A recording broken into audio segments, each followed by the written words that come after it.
Education Committee of the Whole meeting for February 14th, 2017. Can we take a roll? Yes. Mark Berry. Present. John Morrison. Present. Leanne Sherlock. Present. Julie Gatchell. Present. Richard Hay. Present. Philip Hood. Present. Susan Ryder. Present. Okay, we are all present and accounted for. We are quorum. We can begin. And we are going to start with item number 3 on our agenda, which is our Pledge of Allegiance. Please join me. I pledge allegiance to the flag of the United States of America and to the republic for which it stands, one nation, under God, indivisible, with liberty and justice for all.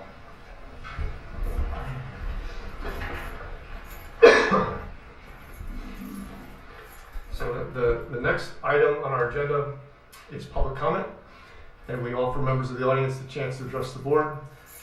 Before I call, and I have 2 requests for public comment tonight, and before I call them to the podium, I am going to make a public comment myself. So, before we begin tonight's meeting, the Lake Bluff District 65 Board of Education would like to make a statement regarding allegations involving Charles T. Ritz III, who was a teacher at Lake Bluff Junior High from 1975 to 1985. Some former students of Mr. Ritz have come forward alleging that he sexually abused them during his employment at Lake Bluff Junior High. The school district is cooperating fully with the Lake Bluff Police Department and the Lake County State's Attorney, which are investigating the matter. Because this is a criminal investigation with allegations dating back more than 30 years, it is by necessity being conducted by law enforcement. Our public comments on this matter are limited to avoid compromising these investigations in any way. Still, we want the community to know that we take these allegations very seriously, and we feel compassion and concern for anyone who may have been impacted. Lake Bluff School District 65 believes that protecting the safety and well-being of our students is our paramount duty.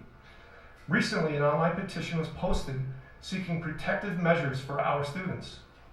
Virtually all of the safeguards sought are already included in our current policies and procedures to protect our school and students, all of which are available on our district website. Lake Bluff School District 65 constantly strives to ensure a culture of vigilance to prevent potential harm, and we utilize resources to ensure that only well-vetted educators join our district and are recommended to other districts by us. While we are confident that our current framework is consistent with best practices, we will continue to monitor and review our practices and supplement them as possible, as advisable. Excuse me. Within the next 24 hours, we will follow up this statement with an open letter that includes these comments and additional details on our district's current policies to safeguard our schools and students. We will send this letter to our parents and staff via email and posting on our website. Thank you. Now, we have 2 people who would like to address the board. We have a Mr. Moss. Would you like to go first? Sure.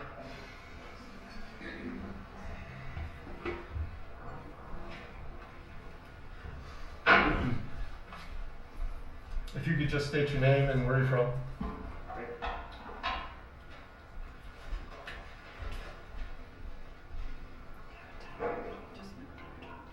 Mr. Moss, as I said before, we're going to try to keep this to about 5 minutes, if that's okay. Yep. Thank you. I will have no problem with that.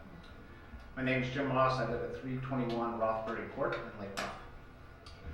Good evening. My name is Jim Moss, and I'm a member of a family whose family members have spent nearly 90 years in Lake Bluff school system. I am pleased to state we all enjoyed our education and believe it prepared us well for high school, college, and most importantly, life.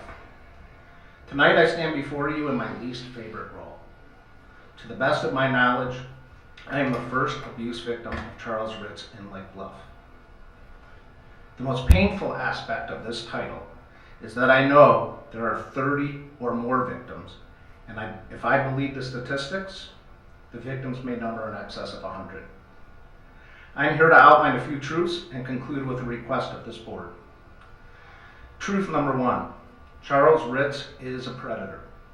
In a short span of time in Lake Bluff, Ritz progressed from providing students with pornography, alcohol, and conducting inappropriate touching to conducting the most horrific acts you can imagine. Truth number 2, Ritz did not operate in secrecy. His actions were known or strongly suspected by parents, non-victim students, school employees, and leaders in the community.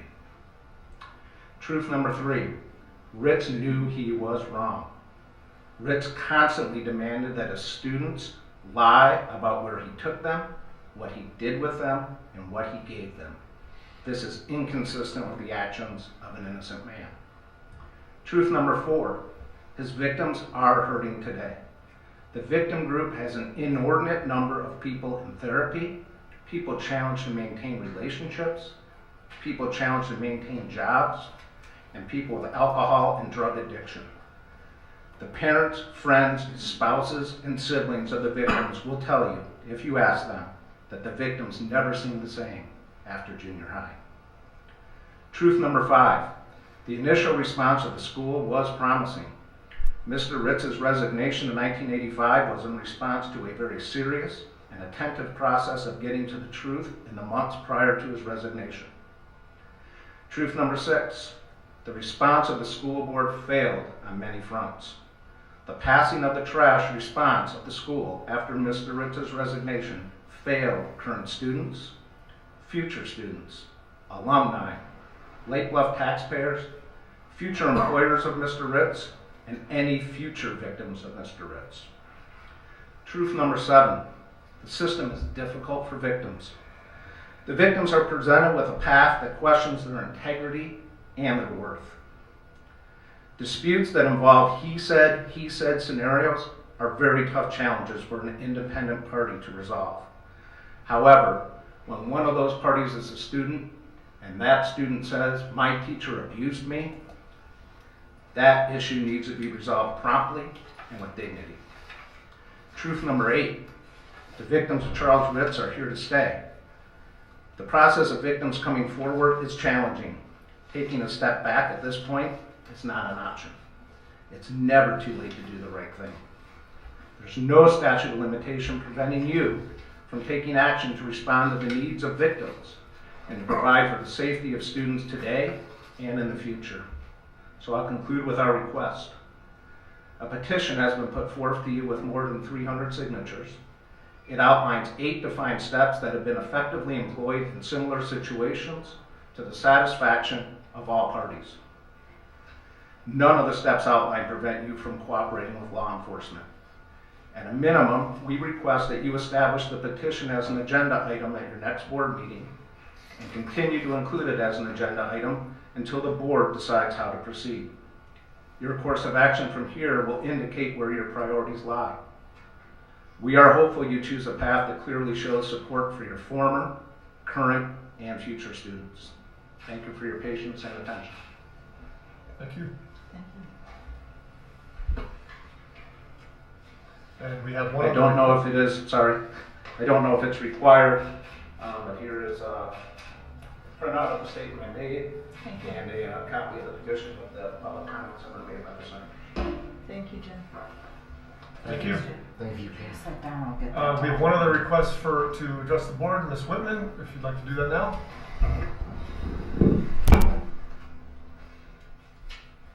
Hi, I'm Dana Whitman. I live at 625 East Center Avenue, and I'm here representing a group of parents who are concerned over the safety transportation fee.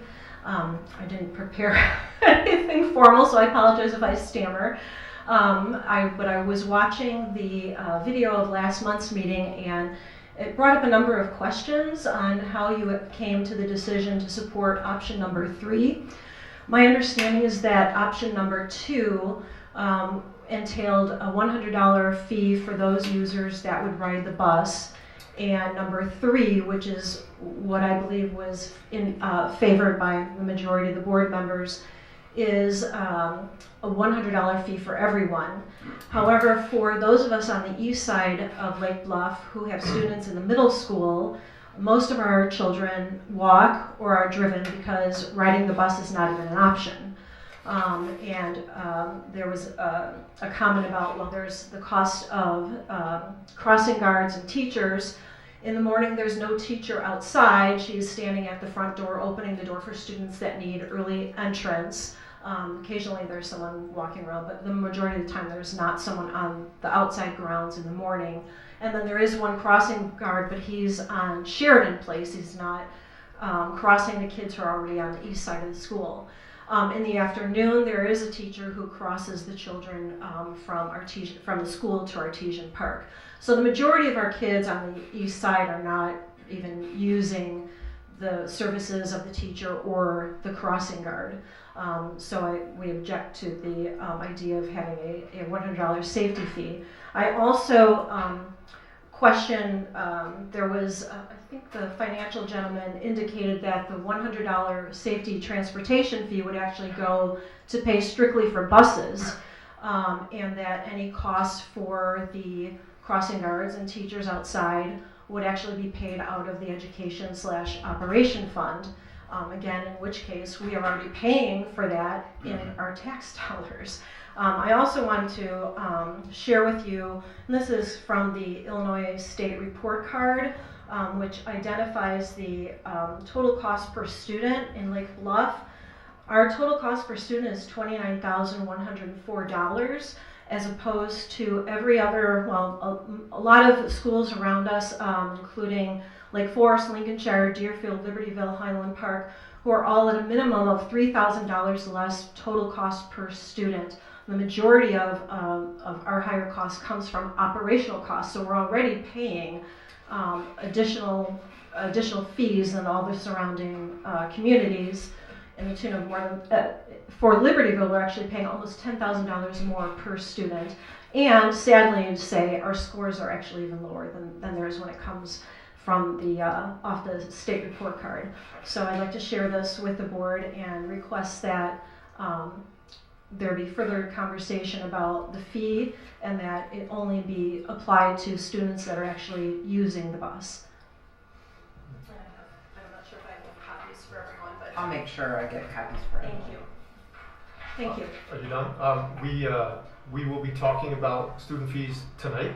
It's on our agenda for tonight, and it will be brought to the board again for a potentially revised vote on that exact issue.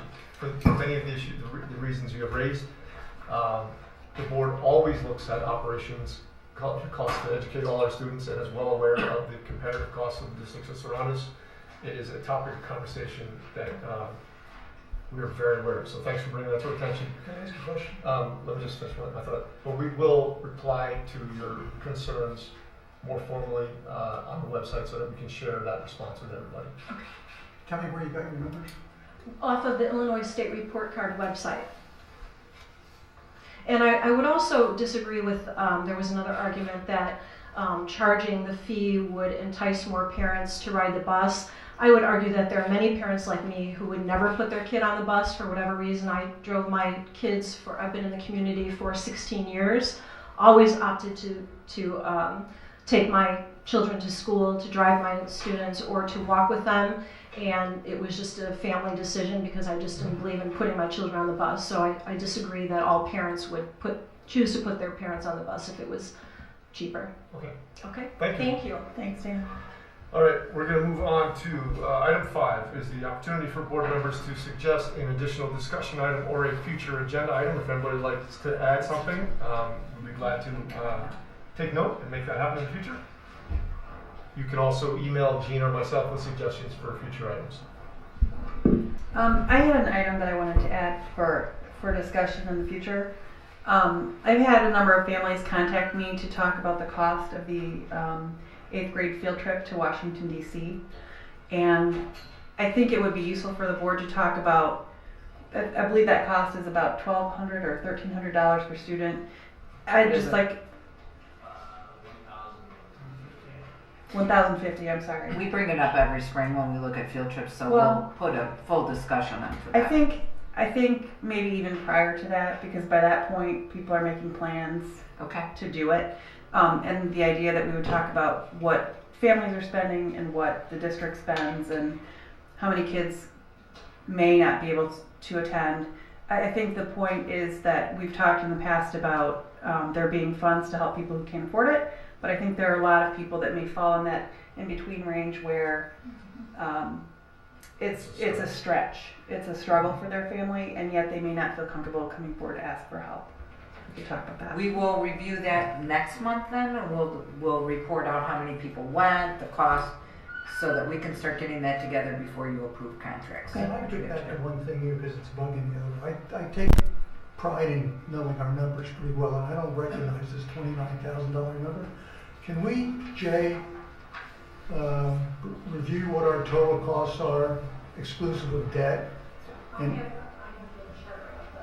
is debt included in that number? Well, I can show you. I don't think, John, this is a Kevin good can- place here. We can definitely Yeah, respond to her completely, okay. and we have a lot to cover. Okay. I just want a little more detail from Jay on how we project it. And we'll definitely dig into it. We will respond. All right, so we're going to move on to presentations and discussions. And we're going to start with a standards-based grading presentation from, I believe, Mr. Blackmer and company.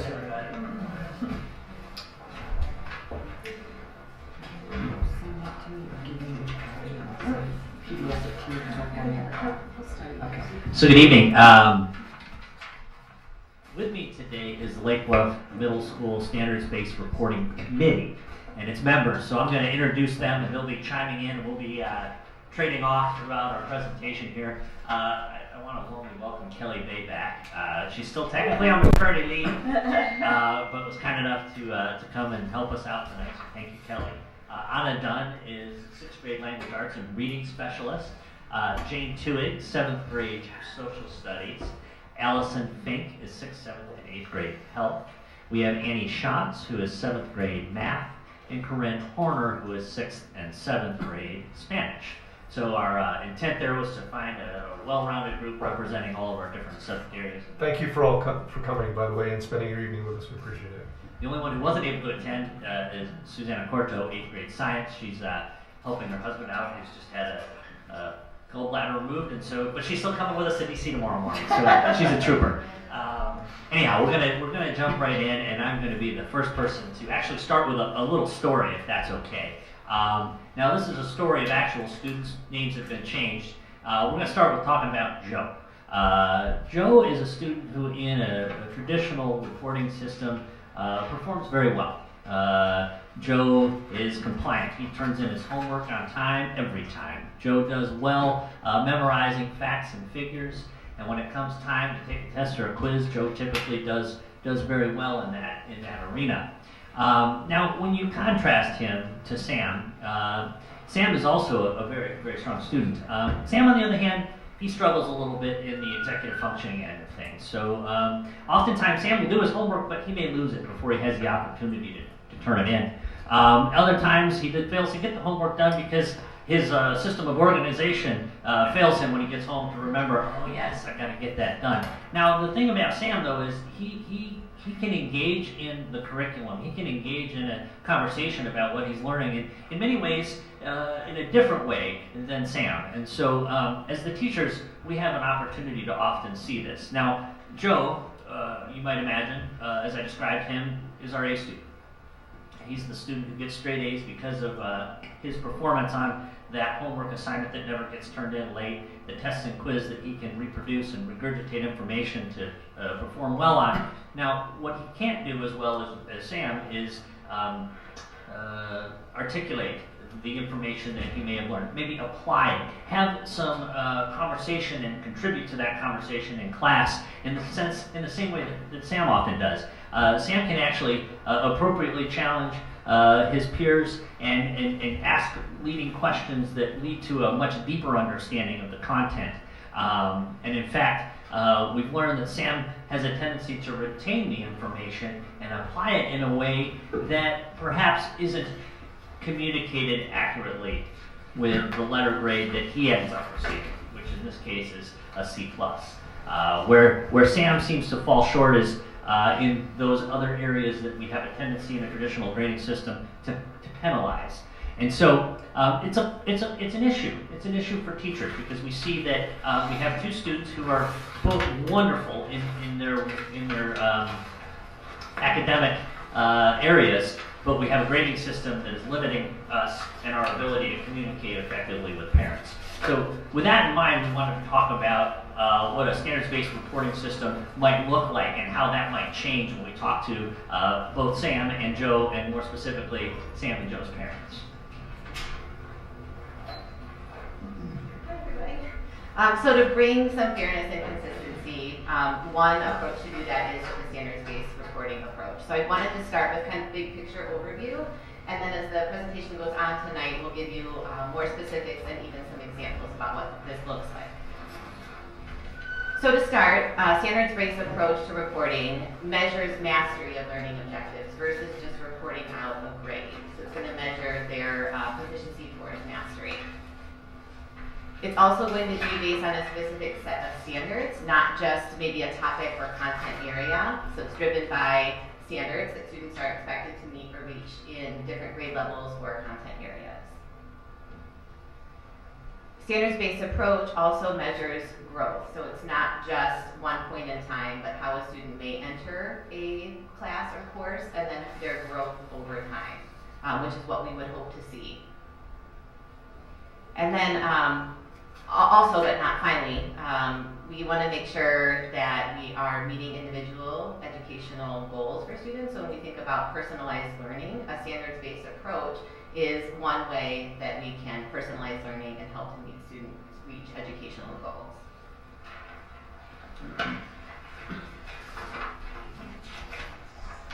Alright, so the point of my lead-in story was to hopefully highlight the idea that some traditional letter grading systems can be misleading, either providing a false sense of understanding on the part of a student or a parent that they're doing really well and mastering content, when in fact that may not be the case. And the other component to that is that there is an element that is punitive, simply penalizing students for some of the compliance type things which we feel can be communicated in a better way. Not to suggest that being timely and responsible is less important, but also recognizing that if what we're attempting to do is to communicate to parents about how a student has achieved, let's not also muddle that too much with some of these punitive things that may in fact have nothing to do with the content that the student did or didn't learn.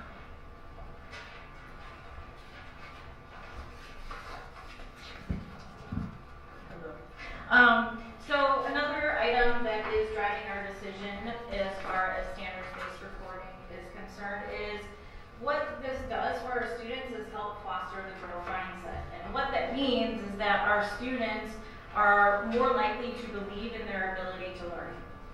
And I gave you a couple examples up there, the fixed mindset versus the growth mindset. And if you're looking at the signs in pink, the top one says it's good enough. That would be fixed mindset. Whereas what we really like to make sure that our students are doing is doing their best. And we believe that standards-based reporting is going to do that. The second sign under there in blue is there are students out there that are going to say this is too hard. Again, what we'd like to foster in our students is that with time and with effort, they're going to achieve and actually learn the standard that we're putting forth for them.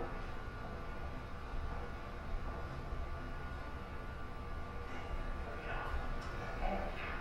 One of the things we always try to do as teachers is work on individualized and differentiated learning. And standards-based grading and reporting targets standards that kids need to work on. And what I may need to work on as a student may be completely different than my friend. And so it's an easy way for teachers to split up the standard and to see exactly a targeted area where students may need some more support. So for example, if we're working on a DBQ and the student needs specific writing instruction, how to support a claim, which is Define document-based question. If they're having trouble with a specific standard, how to define the claim or how to support the claim, and we can identify that in the writing, then we can work specifically with the reading teacher and the writing teacher to hone in on that specific skill and standard and strengthen that skill. So the last item up here that is driving our decision is our ability to have more meaningful feedback. And I can say that classroom. And I've had the opportunity to sit down with students a little bit more one-on-one and have conversations with them about why they didn't quite get what they thought they should have gotten as far as the standard is concerned. So it does provide a lot more emotional wellness and being able to build those relationships with your students than our current grading system.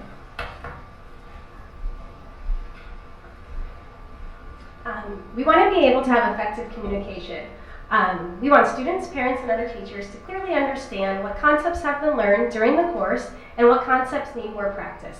We need a reporting tool that conveys this information accurately.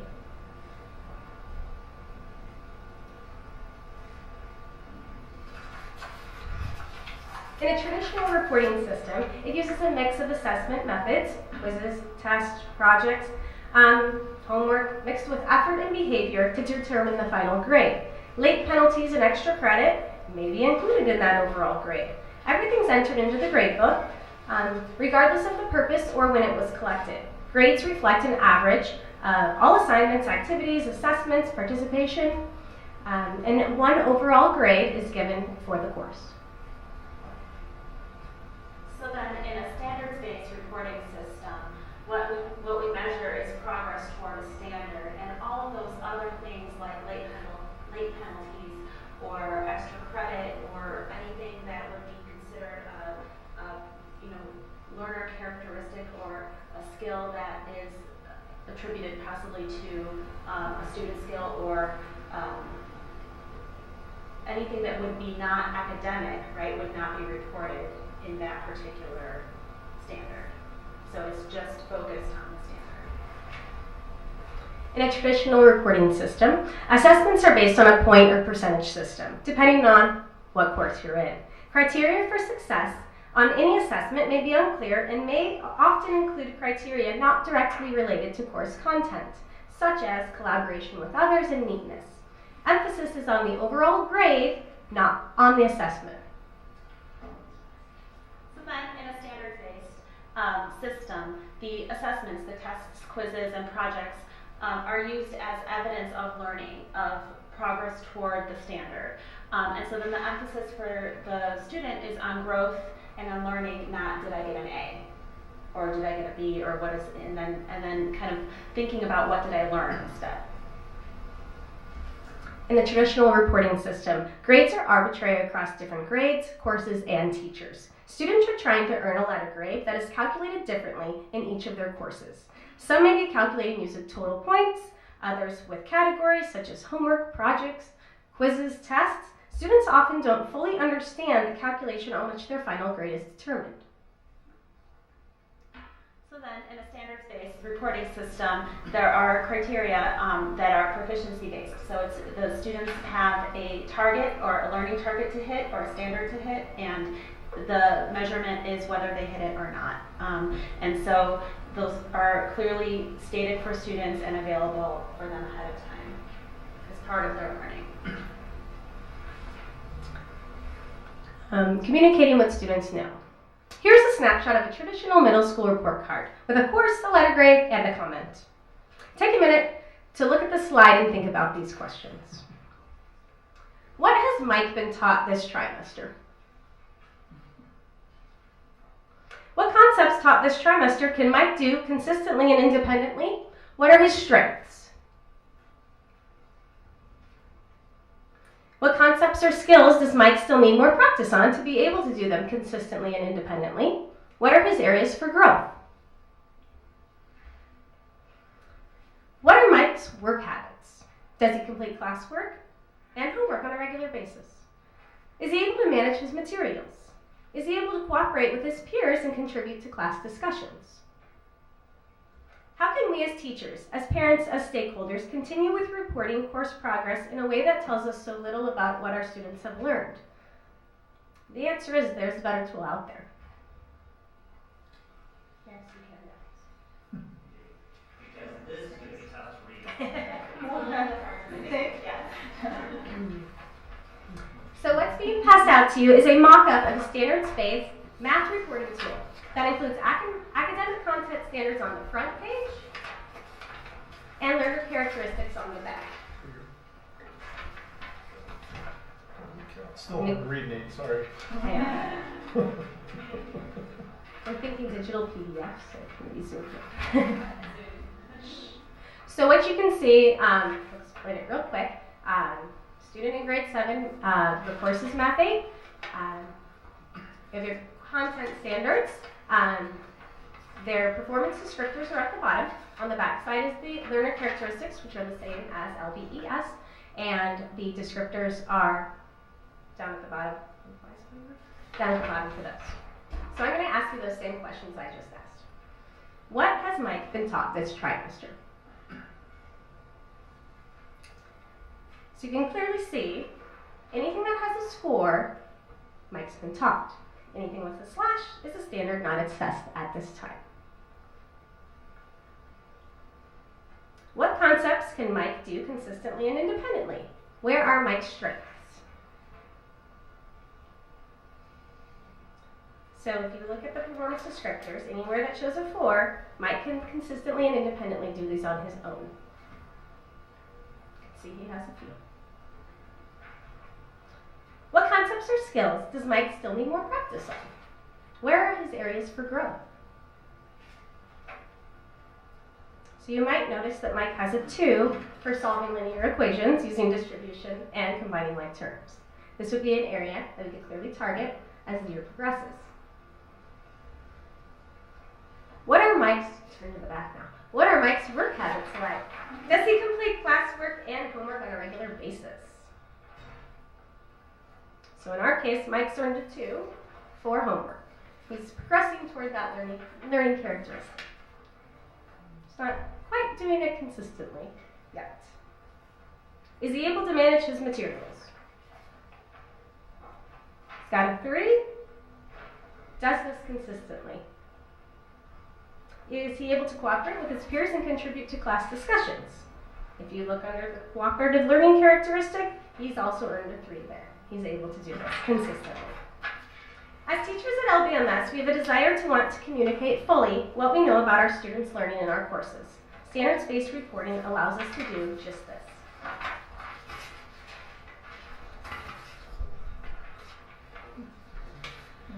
So you can see, if you are looking at the report card that Annie just handed out, at the very bottom it has the performance descriptors for how students are assessed in standards-based grading.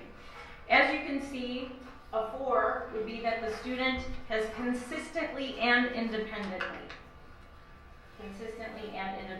So they are able to do and learn the standard on their own. Second is a 3, which would be approaching.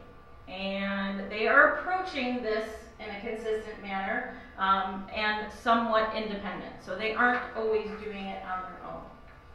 A 2 is where students are beginning and they are progressing towards this standard, but they do need additional support, whether it's from the teacher, another student, or a teaching assistant within the classroom.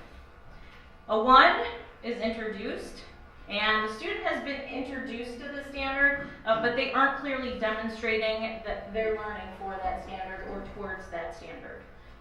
Lastly, you can see there's a backslash, and what that means is that that standard has not been assessed at that time.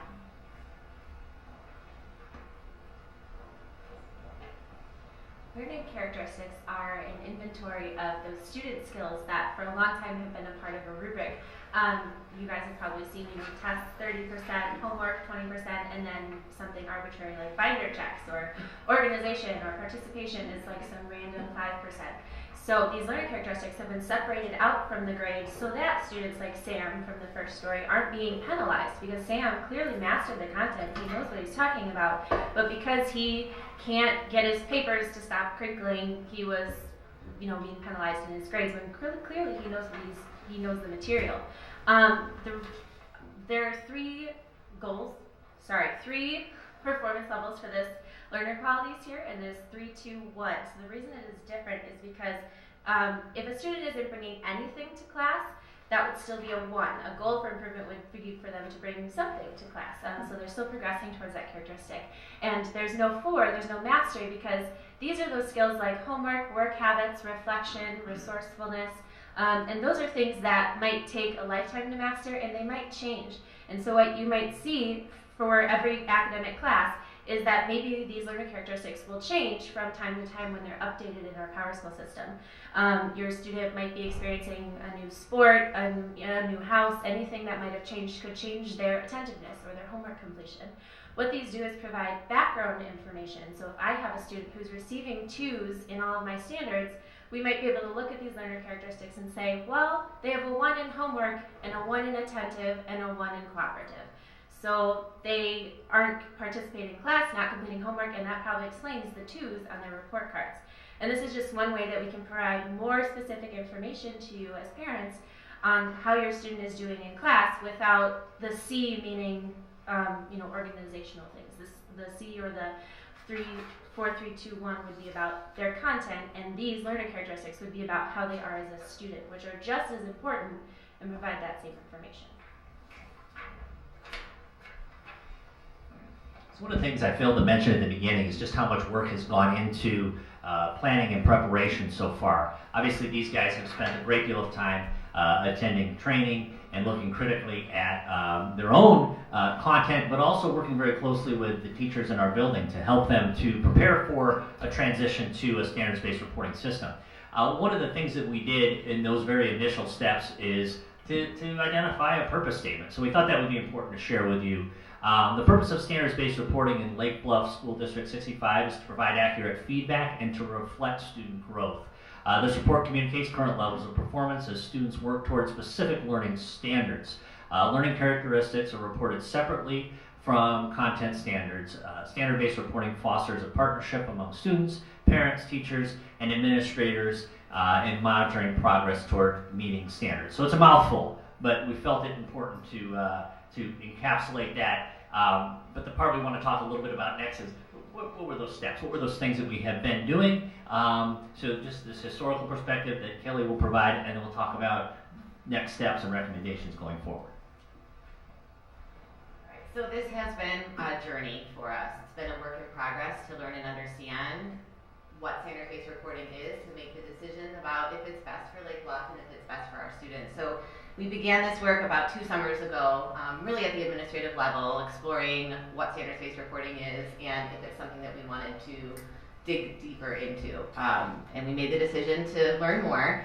And to do that, we formed a committee. So part of that committee stands here before you this evening. The rest are teachers at the elementary level. Our committee met, and our learning was really driven through a workshop that was led by some of the experts in the field, Gusky and Young. We attended multiple sessions where we learned some of the ins and outs of standards-based reporting and how districts really across the country have entered this new approach to reporting out and instructing students in a standards-based format. We also held a district-wide in-service.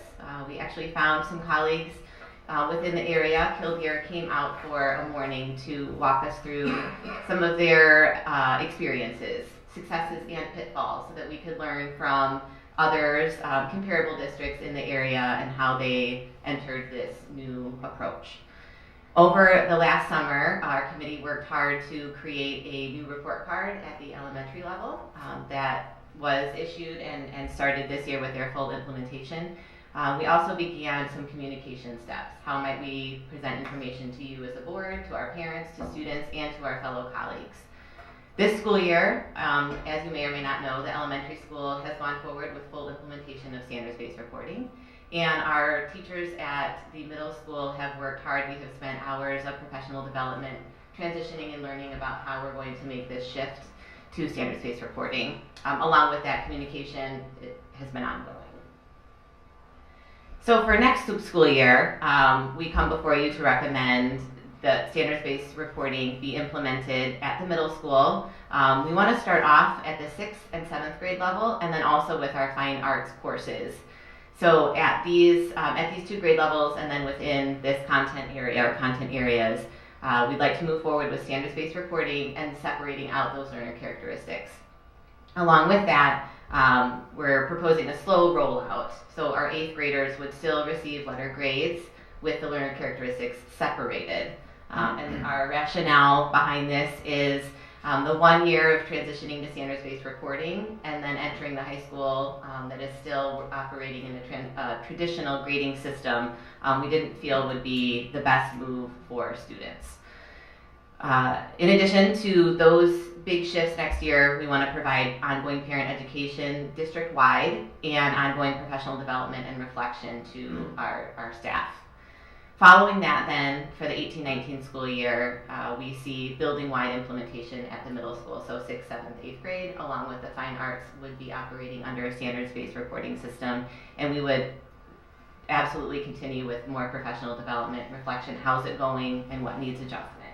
Do you want to add anything to that? One thing I felt would also be important to mention is that as we began this process, we also incorporated our colleagues in District 115 to make them aware of sort of the direction that we're going and seek their feedback and seek their support. And I'm pleased to say that we've gotten very positive feedback and very much a supportive response. As we're working to look at the placement process and all of those things, there was a great deal of excitement to say, hey, this provides us with more information than we currently have at our fingertips to help make good placement decisions going forward. So, Nate, just for the cameras, people don't all know that 115 is the high school. Pardon me, 115 Lake Forest High School, just up the road where many of our students will go after 8th grade. So, thought that'd be important to mention. We are not going to click on all of these links, but you are welcome to do so. I know it's included in your board packet. Just some additional resources, places you can go if you want to. Well, there's a great deal out there, so feel free to take a look at this. We've sort of vetted some of what we felt was the most helpful in our research, so you can feel free to dig into that. Thought it would also be helpful for you to see the names of the people who've been involved. Obviously, the middle school committee stands before you, minus Susanna Corto, and you can see that we also have the LBES committee and all of our administrators. We'll put ourselves on the bottom there on this slide. So that just about brings it to a close, but we want to definitely respond to any questions you might have. Thank you for listening to our report on standards-based reporting. So just more or less a specific question. This represents a 4 years worth of work? So when you look at the 3 columns, yeah. The first column at the end is trimester 1, trimester 2, trimester 3. So you would see that grow over the course of the year, exactly, and you'd always be able to reflect So back on. If I mastered something, let's say trimester 1, I get slashes in the final 2 semesters? Not necessarily. If it's a concept that was mastered. Backwards? Can I go backwards? From 4 to 3. If you've truly mastered a concept, you shouldn't be going backwards. That would be a problem. That would be an issue, yes. No. Now, you could go backwards, but our students would not. Is there I don't see it here, and I don't know if this is a final example report card, but so is there no overall grade given to a student? In terms of a letter? Or an overall summary of it? No. In our traditional, in this proposal, it would be not a summary.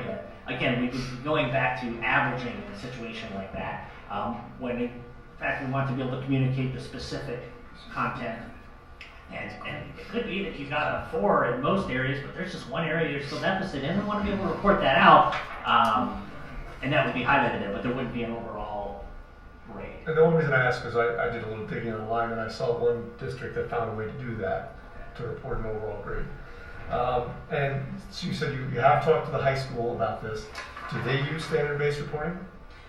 So there are components of standards-based reporting that are built into different classes that are offered there, but it is not a district or a school-wide practice at this point. Do they have plans to do that?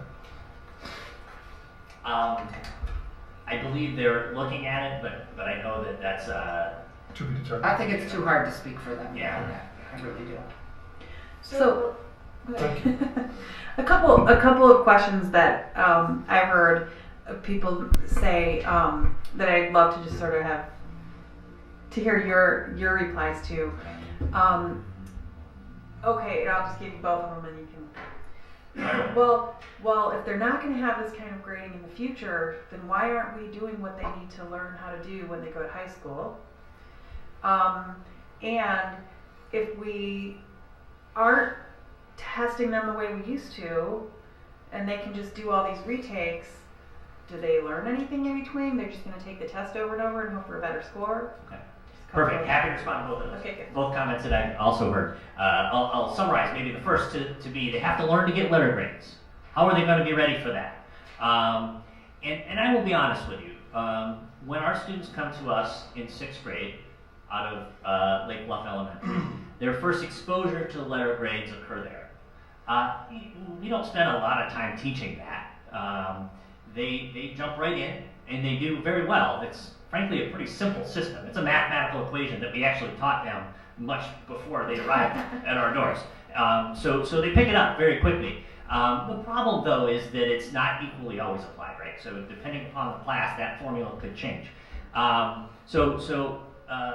The concern or the argument that a parent might have about the need to teach children to receive letter grades, I would suggest may not necessarily be a thing they need to learn. I think if anything, their conversations that they're having with their teachers about, the conversation has changed. It's no longer, what do I have to do to get an A? It's talking about the content. What do I do to get to that meets level? Let me talk to you about the things that I think I've done. And it's a really interesting sort of dialogue that has changed over time as we've sort of dipped our toe into these waters. Don't know if I've completely answered the question, but that's been my response when I've been faced with it. The other comment is one that I think is interesting. Because of this sort of hybrid model that we've begun, there hasn't been the part that you saw on the back, reporting out of the learner characteristics. That's something that we would be doing going forward. And I think where that has sort of tripped us up a little is that there's this impression now that it is not important for students to adhere to timelines, or that preparation for a test or a quiz in advance is no longer necessary because I can always just retake it. Well, our goal, of course, is that students wouldn't go into a test looking at it that way, and keeping in mind that we're in the midst of a transition. This is somewhat new and different for kids. Every bit of training that we've gone to, every bit of research that we've done has indicated there's this sort of period of time where students are exploring that idea. I would tell you, I'll use Washington, D.C. as an example. Because we're leaving tomorrow morning. When you ask a student today about Washington, D.C. and what are you excited about, I would say that probably one of the first two things they would mention is their assignment to a room and roommates and going to stay in a hotel. They know that that happens in D.C. The fact is that's a pretty small part of what happens in D.C. Right now, at least initially, this concept of retakes and redos was all they knew about standards-based grading, and so that's a change. That, of course, is something that we're working on. I think in layering on that learner characteristic component to help to communicate to a parent that, hey, your child is definitely progressing. It took a few tries to get there. I think what's really important and what we would hope to communicate is that the idea that a student maybe didn't learn a concept within the time frame we expected them to, and then simply moving on without giving them the opportunity to learn a concept doesn't seem ethical, really. We want to find a way to get these kids to learn the information, and in some cases that's condensing some of the material, some cases that's giving them a second opportunity to demonstrate that they've learned it. What do you do about the kid who's mastered it before they even start? That's again the beauty of all of the, and when you see all of the different standards that we're measuring them on, part of our pre-assessments when we're doing that is going to help highlight that. If we've got kids in our classroom who've already mastered a concept, well, now we know it. We're not waiting until the end of the trimester to assess them on it, only to find out they've been sitting there for the last 3 weeks bored. Mm-hmm. We're doing a different way of assessing. We're able to kind of pick and choose and identify those kids earlier on and differentiate for them and extend on a concept for them. So extend on the concept, that's what I was expecting to say. So they would, rather than work on the skills necessary to master a concept, they would go deeper into the concept? And I'm happy to speak for the teachers. I don't know if anyone wants to chime in on that. When you have a student who's demonstrating mastery of the concept, does anyone want to give an example, or I'm happy to? I think we're probably good, don't you think? Do you want an example? Yeah. No, well, I think there's lots to explore here. We could be on this for weeks and weeks, right? Yeah, well, and then we could. But there's lots of different ways to use that information. Microphone. What I've noticed on some pre-assessments is because I can break it apart into different concepts. I can see, okay, they've mastered this first part of the unit. but they still really need help with the second two parts of the unit. So for that first part of the unit, I'm giving them something else. Maybe the next year or the next course's content, a little bit of an introduction to that. But then once they're back to the part where they haven't shown mastery, I'm bringing them back in to the class. So I've done that. That's sort of what I expected to hear, is that would enable us to better differentiate for students on all ends of the spectrum. One thing that keeps coming back to me is the incentives, like you just mentioned. Like, how do we test this system? How do I make this as easy as possible for myself? You know, how do you incent kids?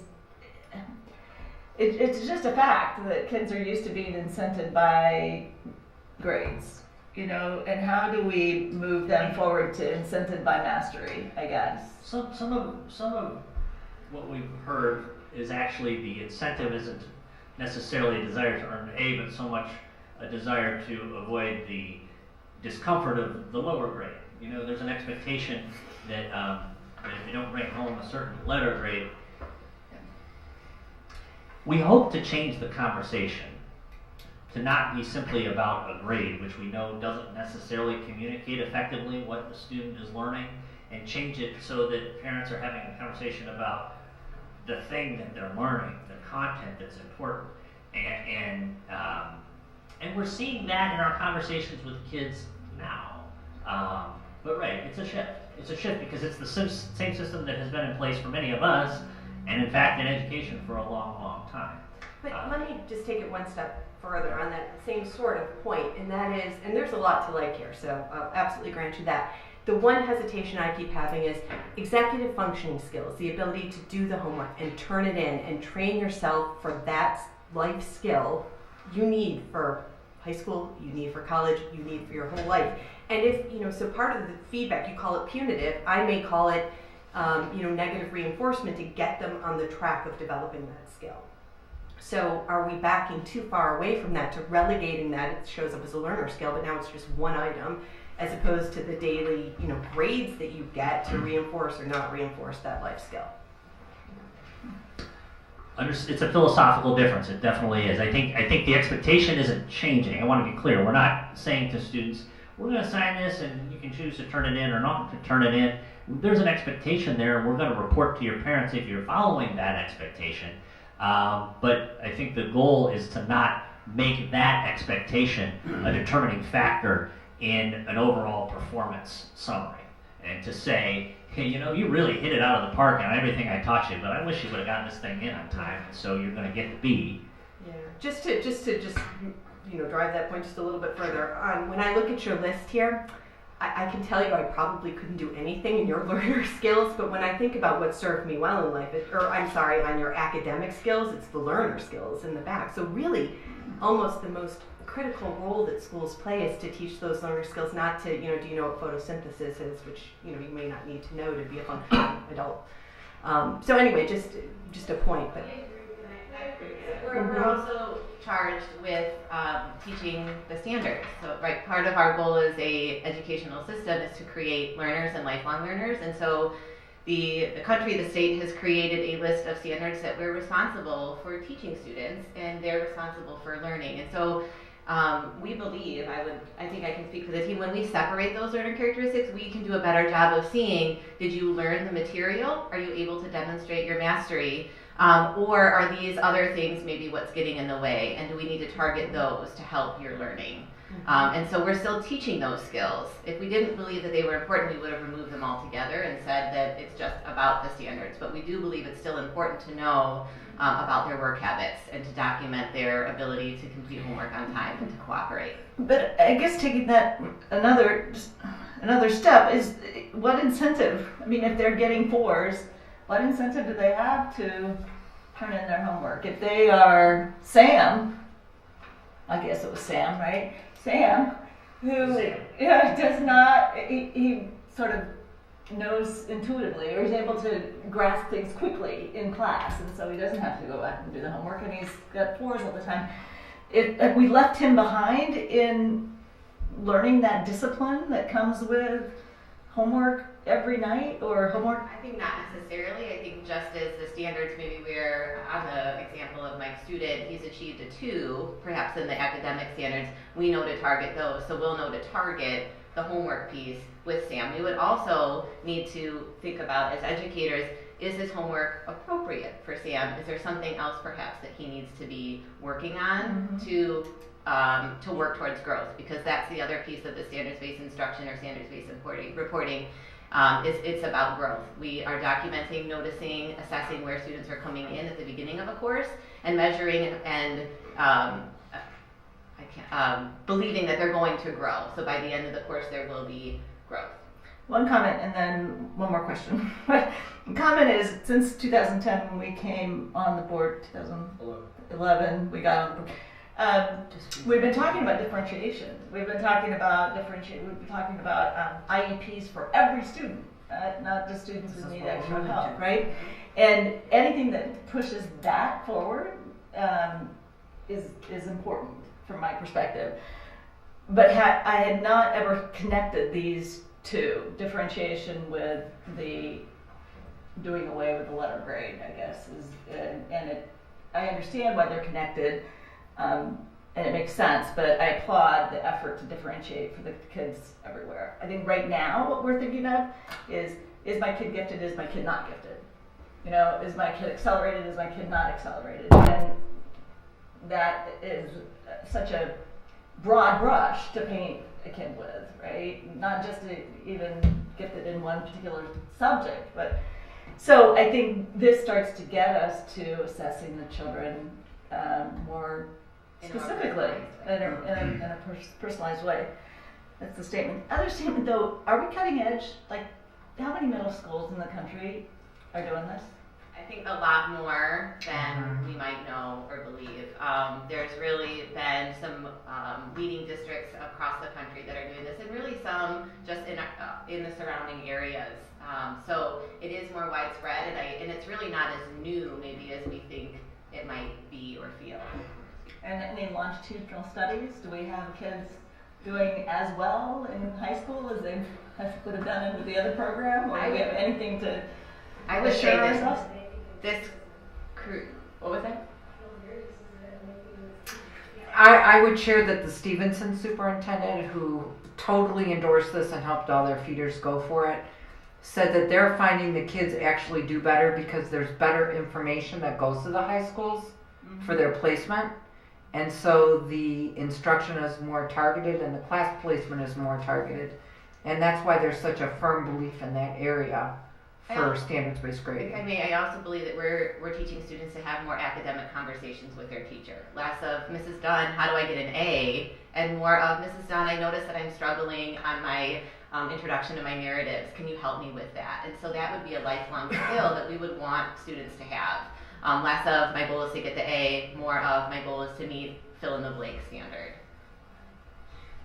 And I guess I want to also be clear that even in a traditional grading system, we're not, some of what we've just described exists, okay? If a student has failed a test, we're wanting to develop a plan to help them to achieve and improve.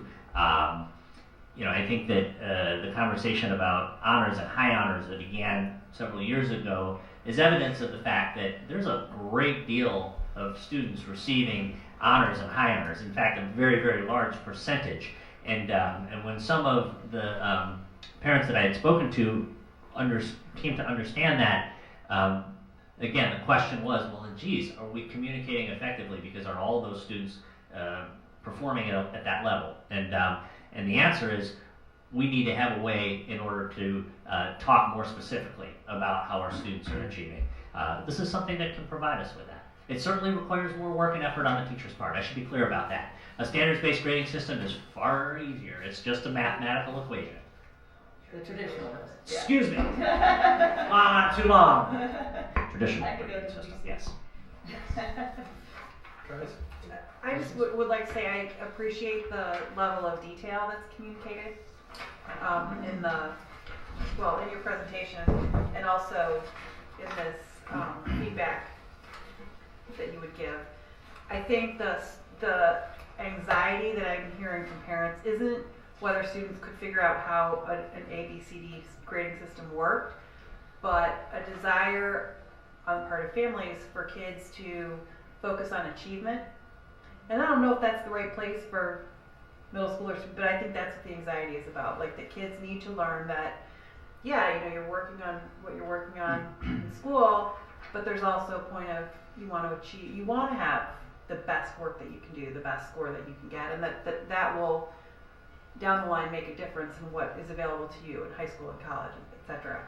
So, microphone, please. Sorry, I've seen students be so much more proactive about redoing and revising writing than ever before, and it's because they know that they have an opportunity to do it. And one other thing that I wanted to say about retakes and redos is that students quickly see that if they have to keep redoing or repeating a particular assessment, they don't want to because they're behind then. You know, they're always, and then a lot of that they have to, you know, make arrangements with the teacher, take some time out of maybe their recess or lunch. Sometimes it's in class, but you know, so it's not the incentive, I think, to do well that first time. There's that learning curve, I think, where students kind of are like, oh, I can retake it maybe, but then they quickly learn that it's not in their best interest.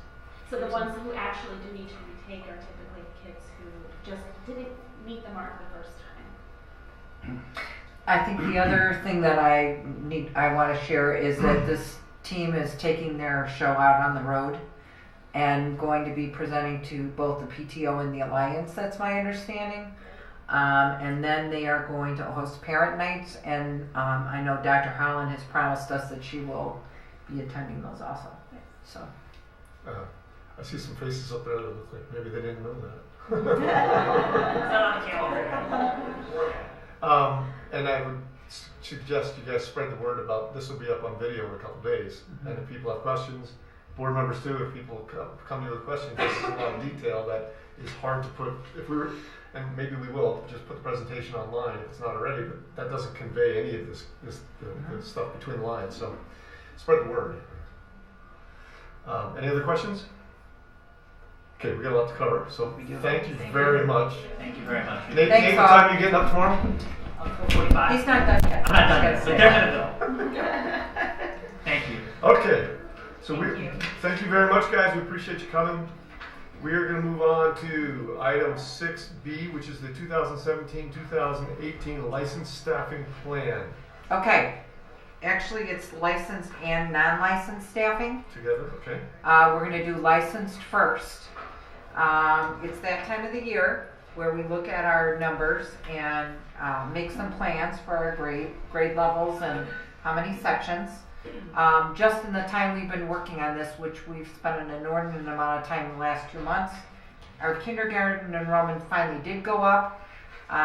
So the elementary school right now, we are asking to remain the same as far as FTE.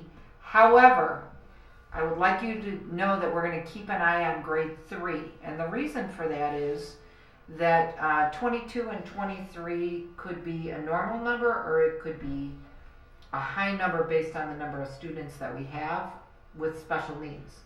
And there are a variety of needs in that class that might make 22 and 23 too high for that. So what we'd like to do is continue to monitor that situation until the June board meeting. And we will bring a recommendation for you at that time based on the numbers that we have at that time if we need to add a section. So that's elementary.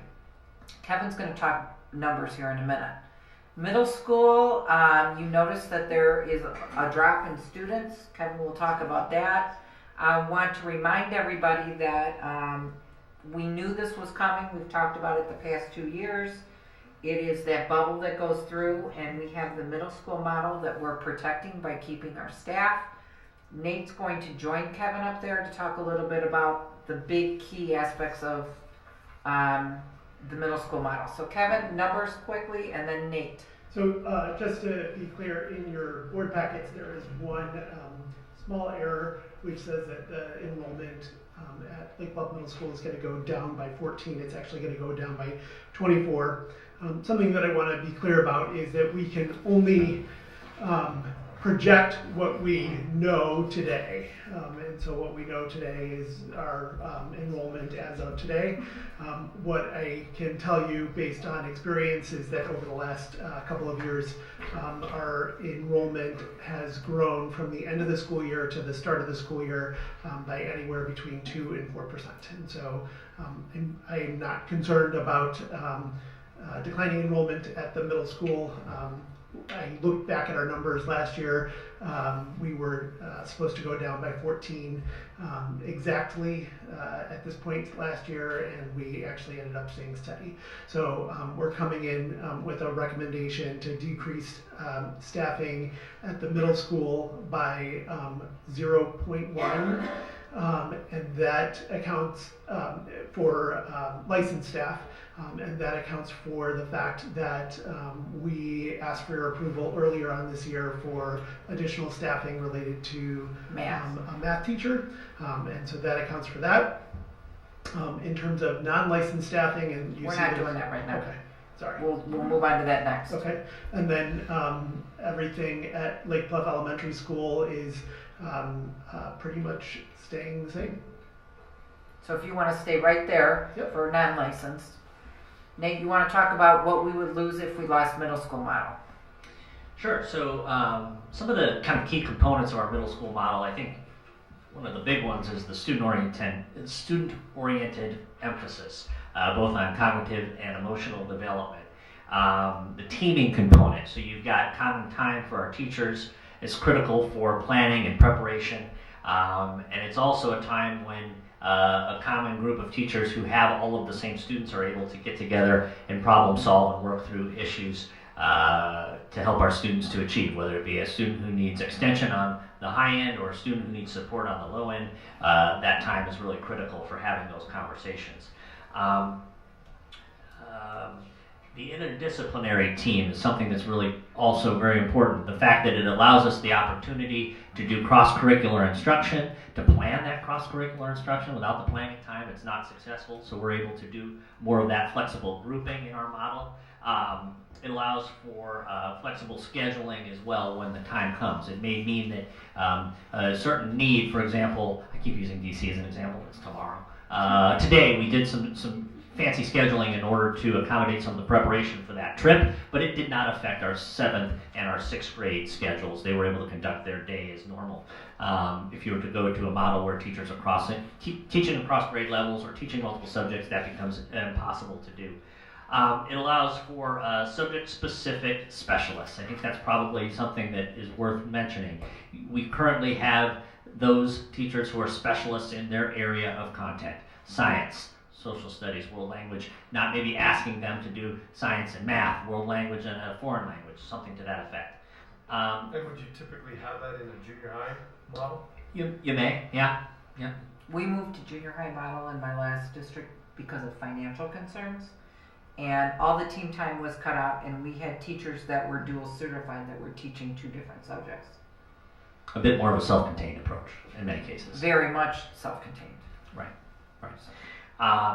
It also helps us in the fine arts area. Many of the programs that may be offered in other schools, but as outside of the school day offerings, are able to be incorporated into our school day. Advisory allows for all staff to be connected to a smaller group of students, and for us to hopefully to support that smaller group of kids as they progress through their 3 years with us. Learning activities in advisory is also an opportunity for our social emotional learning curriculum. There's material that's delivered during that time. Also encouraging students in the area of goal setting, engaging in conversations with teachers about what they need to work on, what they need to improve on. Just again, having 9 periods in a day, it's helpful to have an advisor, somebody who is an advocate for your student, and a liaison for parents is something that we have found to be very powerful and part of the middle school model. So with that being said, our recommendation for licensed staff will be decreasing by the 0.1 we added for our math concerns this year. but keeping track of the grade 3 numbers. We feel that that's very important. Any questions on licensed staffing? All right, because we got, thank you, Margaret and Nate. If it would be all right with you, I'd like them to go home after the non-licensed staff. Let's go through non-licensed because that's in your building. Kevin, non-licensed. So for non-licensed staff, our recommendation is that we decrease the number of teaching assistants by 1.0 FTE, and that'll be from the elementary school. We had actually brought in a teaching assistant during the middle part of this year to account for a student who was coming back to us from an outplacement. Because of where our students are going and where they're coming from and the number of students who are graduating, we feel confident that we'll be able to reduce those the number of teaching assistants for next year. So that's the first thing, but we are asking for an increase of 0.2 in the full-time equivalency at Lake Bluff Middle School for our nurse, to make our nurse full-time at Lake Bluff Middle School. We are long past the time where the middle school has, we've been kind of piecemealing a lot of different things at the middle school. Nate's been covering, I've been covering, April Thomas in the front office has been covering. The nursing stuff?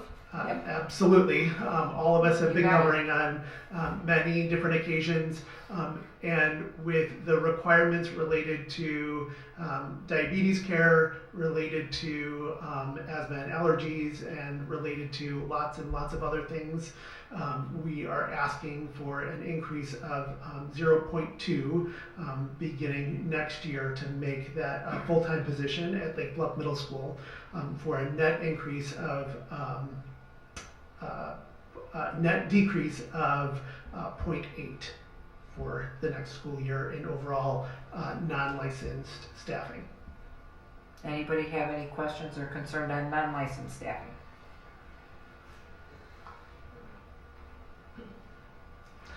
I see Julie. I guess I do. Yes. You know, if the student population isn't changing, the medical needs, I would imagine, overall aren't changing year over year for the middle school students. I guess I'm just trying to understand why you think you need to make that change. I hear you say you're covering some of it, which is a compelling reason. No offense to your nursing skills, but Yep. Well, Kevin, I think the other piece, which before I'm going to interrupt before you answer, our reporting needs go up every year from the state, and so we're paying Kathy a lot in overtime to get some of this stuff done. I don't know if we even looked at the difference between overtime and making her do it.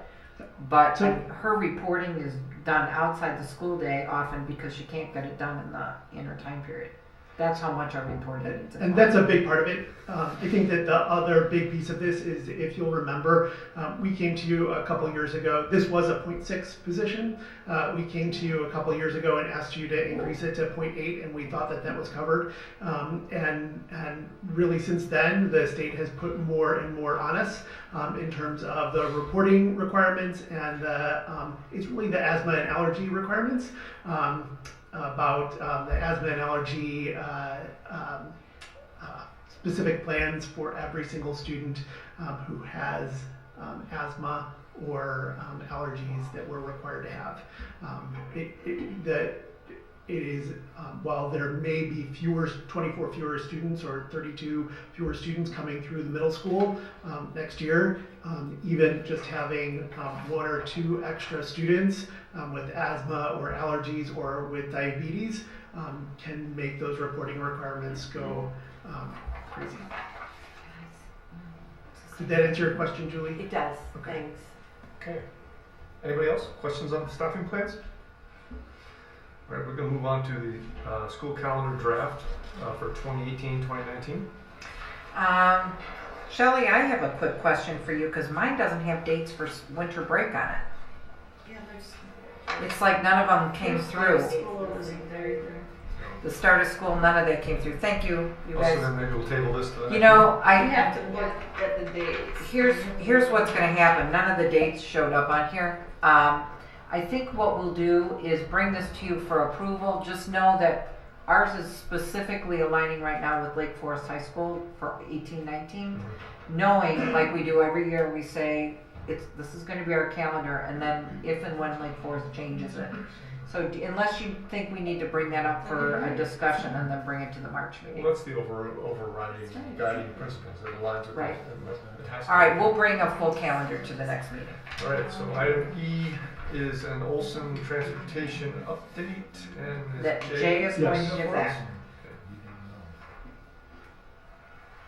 If you recall, last meeting, I talked about the change in the high school schedule and how that was impacting our current transportation costs. That has also impacted Olson Transportation, our transportation provider, has impacted their costs, and they came to us and asked us to make a mid-year change in our contract. And so since that time, I've had discussions with Lake Forest school districts and ours, since we have a joint contract with Olson. Olson shared with us that they shared their financial information with us, and it indicates they're currently operating below cost, so they're losing money transporting our students. This is because Olson used to earn revenue from the shared routes. They would earn on the same bus revenue both from Lake Forest High School and from our school district through the shared route.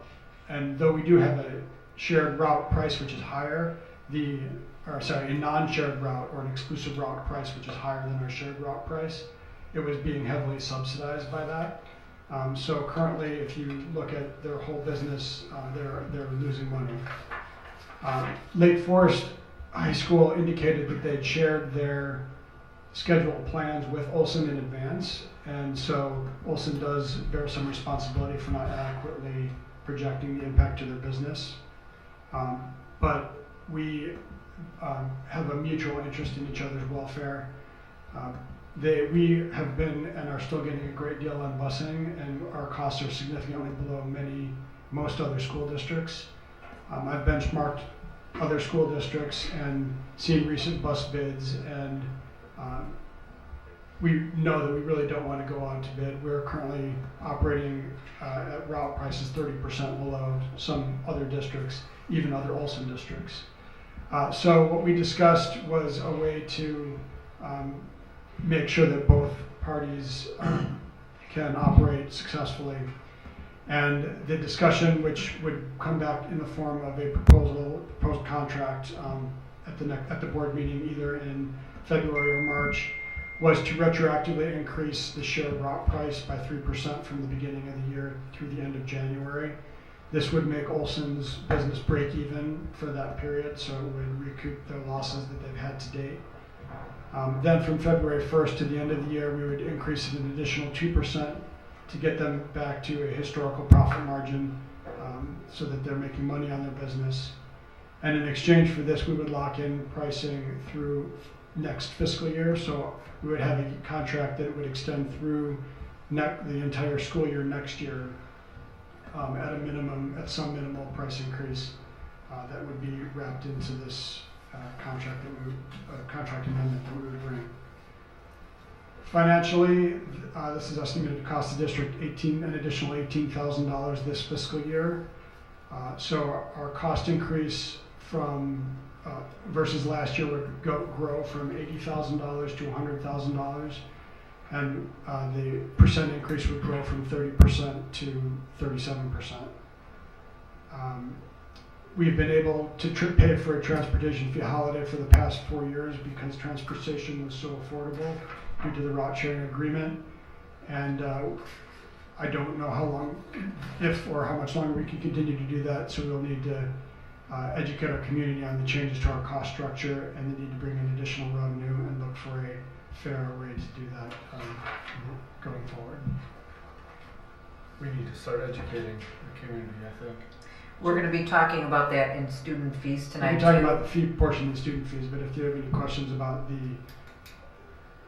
discussions we've had or any input, the final agreement has not been inked. I'm waiting to hear what they would like to come back with for next year's pricing. And we can't do multiple at this time, right? Because it has to be year by year. It has to be year by year, but the adjustment to this year would sort of be contingent upon agreeing to a price for next year. So it's incrementally $18,000 for this year. Right, and that would be $6,000 from the beginning of the year to the end of January, and then $12,000 from this point forward. And supposedly, because we're negotiating this year, we'll get a better rate for next year. And Jay, just, I don't want to put you on the spot, but ballpark, we spend about how much every year in busing total? On busing total, we spend about $500,000. And we've been eating that cost for the past. The regular routes 4 years. themselves were $300,000, and now they'll probably be $400,000. Yeah. So there's regular transportation, there's special ed transportation, which is a separate bucket, and we get some reimbursement from the state for that. And then there's field trips and extracurricular, transportation and things like that, which is smaller. Just to transport the regular. Well, I guess then there's kindergarten transportation and preschool transportation. So just first grade through 8th grade regular transportation to school, we spent about $300,000. Now we'll be going to about $400,000 next year. And my point of asking is to initiate the spreading of the word about how much we spend on this, and we've been absorbing that cost for whatever it is, 3 or 4 or 5 years now. And we need to start to work in a way to not do that so much. And we'll be talking about that in fees, because after this is finalized, we're going to have to really talk this up for the next year. Because this will be the last year we can make any recommendations on not charging for transportation. And in the meantime, we're going to have to look at some other options for that parking lot over at LBES. And just again, the philosophy behind the fees is to mess. try to align the economic cost with the economic benefit. If in general, public school we provide a free and appropriate education, but then we try to. There's many, 85% of the households in Lake Bluff don't have kids in the school, so we try to align the cost with the benefit of, for specific items like transportation or fees and materials and things that the kids use during the day. Okay, any other questions on this? Can you also bring, because I think it would be helpful for the community to see what these other school districts, what they're charging for transportation? Yeah, and that was part of the fee packet. Page 20. We reposted in this board packet, and it was in the prior board packet. All right. Just to No, I'm just saying that's probably something the public's going to need to see. Well, yeah, absolutely. That would be Yeah. part of any communication. Yeah, we need to and We probably will do do that that. several times, not just once. Oh, it's going to have to be Things throughout take a next while year. to get it to absorb. Any other questions or comments on this? Okay, we're going to move on to the item F, the Department of Commerce and Economic Opportunity Grant. Jay? Okay, I'm really basically looking for approval for a lighting project at both schools. We applied for and received a grant from the state of Illinois that would reimburse us for moving to more energy efficient lighting. The cost benefit analysis, the return on the investment is significant. The lights would use significantly less energy, require less maintenance cost to replace, and we have an opportunity to get 20% of our cost back in the form of a grant, and then the payback period is less than 5 years. So we had this opportunity and felt that it was a wise use of resources. So I'm looking to do this project in March, and this also should. At this time, I believe it will fit within our current capital budget, so we have the room within the budget to spend this money. And we can get it, because it said that it has to get done by sometime. It's done by April.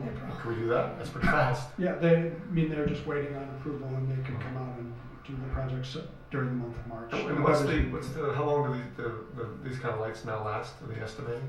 I think 20 years. Yeah, it's a long time, right? Okay. Questions? All right. The item G, the travel resolution. Okay, you've already approved changes to our travel policy, first read. We will be bringing a second read at our next meeting. Along with the changes to the travel policy, it's also mandated that in order to enforce the policy, a resolution needs to be passed regarding the maximum allowable reimbursements. I have been working with Jay as well as Heather Brickman from Hodges Louisi and recommend the attached travel resolution to both align with the changes to our travel policy as well as allow flexibility in the implementation of this policy. The board will be asked to approve the resolution at the February 28th regular board meeting. I do want to add to this that the maximal allowable reimbursement means that if somebody goes over that reimbursement, they can either get pre-approval before they go from the board, or they can bring it to the board afterward and see if the board will reimburse. Along with this also comes the fact that board members always have to approve any board member travel expenses, always in a public meeting. That was all in alignment with the policy that we discussed. My only issue here, and you can remind me what's in the policy, is the air travel. Any airline, I don't know what fair class means, but excluding first class will be reimbursed. And we had some discussion about, you can buy it 2 weeks in advance and pay one price, or you can buy it now in advance and pay a very different price, and the expectation would be that we do what we can to make sure it's a reasonable price. We could put that in. This was specific in the fact that we talked with Heather, and as I shared at a policy meeting, you could fly first class and have your bags covered, and sometimes that's cheaper. Not first class, business class, excuse me. Business class, and that's cheaper than flying coach and adding your luggage. So really the whole purpose is, this is maximum allowable, but it is our expectation that everybody looks for the most inexpensive, reasonable fare in all these areas. So. And you'd like to see that reflected in policy? In the policy. Did we say that already? Something to It that does we say- expect people to be moderate and attentive to the, district. What we'll do is when we bring the policy for second read, we'll highlight that in the policy. Okay, good. Because you'll be voting on these things the same night. Any other questions on that policy? Comments? Okay, we're going to move on to item H, which is our 2017-2018 board meeting calendar. Item H, if I said 8, I meant H. Okay, it's that time of the year that we approve our board member or board meeting calendar. I do want to make a couple comments to this, and there will be more information on this out. Right now, you're just approving the actual board meeting calendar. We still need to have the discussion about where we're going to be having that meeting, but right now I'm in the process of discussion with the village, or at least with Drew, and talking about some other different options as far as videotaping. So I would say I'm not ready for that discussion until I kind of know how that plays out. So just know that these are the board meeting dates proposed. We have been known to cancel a board meeting here or there if we're on top of things. We've also been known to have to add meetings if we need to do that. So this is just the general meeting aligned with both what we try to do is the second and fourth meetings of the month, along with the 2 conferences that I go to out of town. And I notice we're not on Valentine's Day next year. It is good. All right, any questions? Comments? This looks fine, but can I just pick up on your comment about looking at videotape options? I assume that's to see if we can videotape at the middle school, at the Yes, I am. administrative offices. Is there, I don't want to get off topic here, but is there a big board consensus that is what we want to do? There's no consensus That's on a anything. conversation we gotta have. Okay, but maybe can we just have it? Because I don't want Jean to waste her time if nobody wants to move there anyway. I don't. No, I don't see any reason why we should I'm going to tell you that I can't get into it right now, but there's a reason that we're looking into this. There's going to be some changes on some things. Okay. So, but I won't spend too much time on the actual location site, because it would probably impact either place. Okay. All right, let's move on. Now we're going to 2017-2018, back to student fees. As I put in your board memos, and I will read it just so that we can make note. As I shared in the board update, we received a great deal of concern and statements from our parent groups after the board approved the student fees at our January meeting. Jay, Kevin, and I went back and discussed this entire situation, and we are going back to our original recommendation of slightly raising all fees, which we've already talked about, raising the kindergarten fee, keeping in mind that there will be changes on that in the next year, and keeping transportation at no cost, and not putting in a safety traffic fee this year. Therefore, we can determine the impact of all the changes that Jay talked about tonight.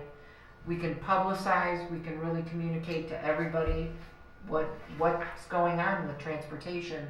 And in the meantime, we're gonna have to look at options for the LBES parking lot, because once we start charging for transportation, we're gonna start adding to issues over in that So we're parking talking lot. about congestion and traffic problems. Yes. So our recommendation, those student fees, is going back to our very original recommendation. No charge for transportation, because we don't know what the impact is gonna be yet. Stay on top of that, publicize the changes, talk about it often, and not start a safety traffic fee. We have heard many, many concerns from our parent groups on that.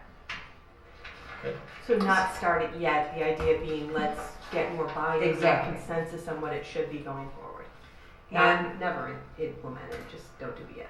exactly, that gives us a year to really explore all our options. If we decide in the fall that maybe that's something we need to be considering, because we'll need to bring it back in the fall. And we Yeah. need to start talking to our parents and hear what the concerns are. Mrs. Whitman shared only a few of the concerns that I heard. So, I have a question about these other districts as you look at comparisons. Are these universal fees for everybody, or just the people who utilize the service? Just Transportation, just bus. In some cases, it's Just the people that choose, so they can elect to pay the fee They want if they want the transportation. Is that universal on all these districts that I'm seeing here? Yes.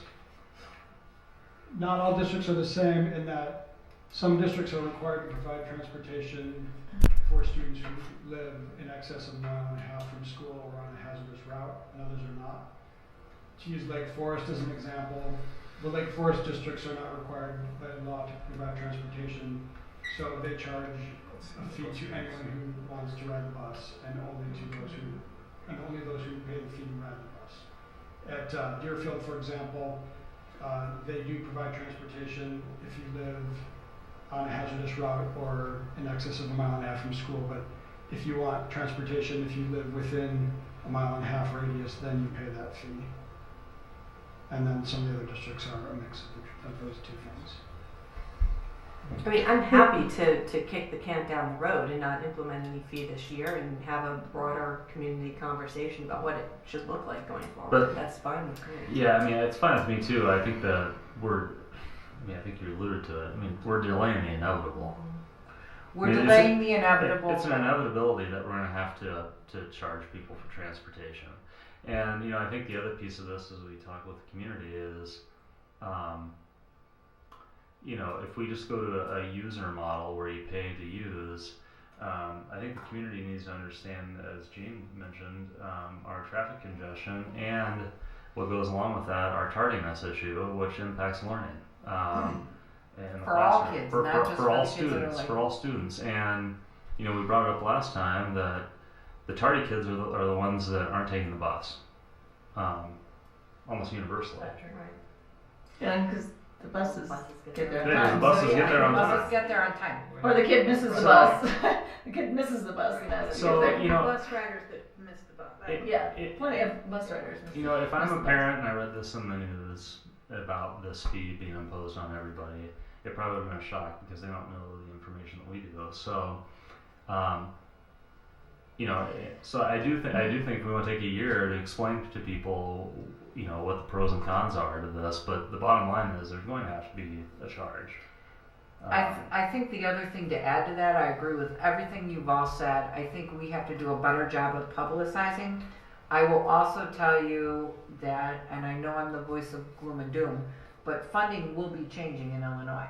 And so this conversation is going to be tied right in with that. Right. They go hand in hand.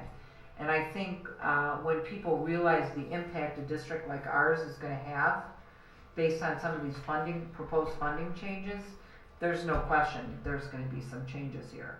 And there's going to have to be some prioritizing exactly what is first, second, and third. Class sizes, that's always been a really high priority here. but as we all know, our largest charges are personnel. So, you know, the time is coming, and I just think right now with it being, we have to get this approved because registration's getting ready to start. We're best off finishing the transportation contract, figuring out what's going on with that, and starting to educate our parents in every possible way that we can. Do we need to hire somebody to help us make a traffic study about the way vehicles route through our parking lot and the road? And Chief Belmonte did a traffic study with me, an informal one, 2 years ago. And they felt like everything was running smooth. Well, it's running smooth because we have free transportation. Well, that's what I'm saying. Well, get somebody, there are companies that do this professionally, but some of the town has hired them for. We could look into that. How do we get a handle too on the current utilization of the buses? Yeah, who are true users? Because I mean, how do you measure that right now? Can you answer that, or should we get back on that one? I mean, I know who is scheduled on a bus. We assign students to the bus. I don't know whether or not they're riding. We don't have that data on a daily basis. See, and I think that would be helpful. I don't know how you get that, and I'm sure there would be a cost to having somebody do that. Yeah, survey. You know what, Jake? Can you do me a favor and talk? It's a matter of head count, but talk to Olson and see what they could do to offer us. Some kids ride some weeks. It is. I mean, most of my kids ride most days, but then there are other days where I have to drop them off, and I'm sure that's the case for most people. But so the notion behind a bus fee is that people who utilize this service pay for the service, not the taxpayers, right? It's the people that actually utilize the service. So I think we're not prepared to reinstate it, but I'm very concerned about kicking the can down the road. I think it's to have the taxpayers, have everybody pay for this service that only some people use is a problem. What I liked, everybody though. What I liked about the fee that we were talking about is the extent to which it was aligned to actual costs, and that is what I don't think we know enough about now. Because I think to Mrs. Whitman's point, we have responsibility to align the user to the cost, to the fee, right? And so, you know, in a perfect world, I think what we ought to be doing is charging at least some portion of the cost of the bus, maybe the vast majority of the cost of the bus, to the people who use the bus, not the taxpayers, everyone else. And then the portion that is a cost of getting students into school, which is an incremental cost, who choose not to use the bus, to those who don't. And I don't think it's 100 and 100. You know, I think that's the error in the methodology. And that's why I'm willing to go with this other approach that you're proposing.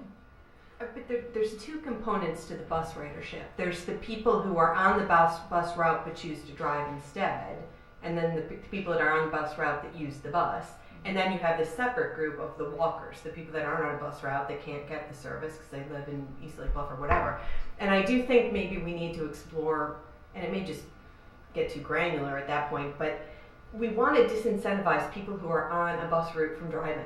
So part of the imposing a fee on them, making them pay for the bus even if they don't want to use it, helps create the proper incentive. So that's what we were trying to do as well. It does, but I hear the objection that if you live in East Lake Bluff and there's no bus available, should you be paying or penalized in the same way that someone who does have a bus?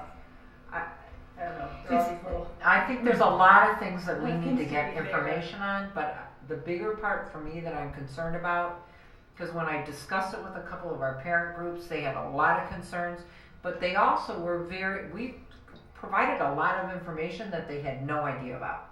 Like what? And so things like talking about the cost of, and we refer to elementary, not middle, but think of all the teachers that are outside unloading kids from the circle. Think of all the, our maintenance people at both buildings that are out. I mean, part of their day is out at safety. I think we need to lay it out. We need to have community conversations. One of you mentioned that. That's what it is.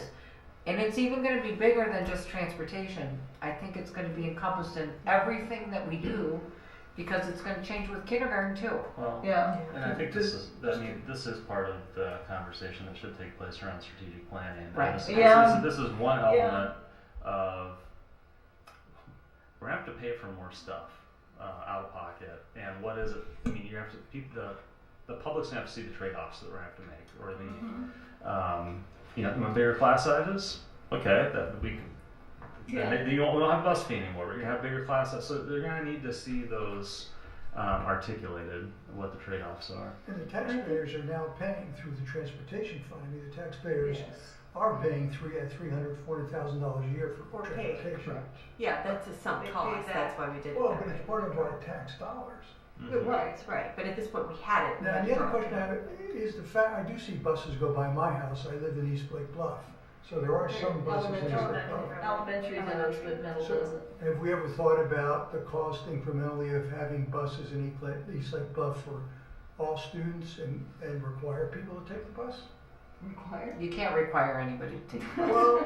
Well, you're trying to cut back on traffic it's the elementary schools where the traffic Right. is. Yes. Middle school, we don't have the issue. One thing that I question for the elementary school is if we make changes to the transportation fees, is there some kind of change that happens in the morning? Because right now there's a 10-minute window in which to drop kids off, and they're considered not too early or not too late. What I contend in the past is that 10 minutes isn't enough time to get 600 students into that facility. Because you'd leave it whatever time and get there late, and if you left early, there was no way to get there on time. In other words, with the traffic and everything. So if that's the case, if I'm right, then we're talking about people driving again, then we have to either expand that time, which would have a cost. Has a big cost. Right. You're either Staff. taking instructional time, Right. or you're paying staff to be outside. Yeah. And that's So I the just wanna cost bring that without into- a line. I think that's the cost, and the cost of maintenance, and the cost of the traffic folks. That's the cost without a line to the alternative fee. And going back to why I voted in favor of the $100 universally was, I don't think we know enough about what behavior is going to do for any fee. Right. And to me, it was such a low threshold, $100, especially relative to what other districts are charging, that it seemed like a pretty low entry point to get that base of knowledge of what it's going to do to behavior of people. To that point, And we're not going to have that until we actually have a fee. and to that point, I was actually thinking that maybe we should just reinstate 100 for bus fees. Because we aren't going to know any more information about how it drives the behavior if we don't implement something. And I so, think we do though, because we had a bus fee and then we got rid of it, so we do know how it changes behavior. We need to be better equipped to handle any, because that would be enough to impact behavior. yeah. And so then we don't have anything in line to expand that time period or deal with the issues. What I hear Jean saying is that there's going to be a lot of changes, there's a lot of opportunity for discussion. We don't need the fee now. I say let's not do the fee for next year, and we'll have all these conversations in due time. A lot. We're going to have the conversations a lot next year. Strategic plan is it's a great idea. So maybe it's the fee, maybe our fees elsewhere in the. Well, and I think there's an opportunity through strategic planning to also have these conversations with Alliance and PTO, because some of these fees that may hit may help them prioritize some of their fundraising efforts. That's true too. And there may be things that those groups might want to be more focused on. Maybe it's simply the class size thing, or it's anyway. We can dissect the budget in a lot of different ways, and they can see where they might make a difference. I agree. Okay. Are we winding down here? Yes. All right. Thank you. That would be student fees. And so that ends our discussion items. We move to a public comment. If anybody would like to address the board, please feel free to do so.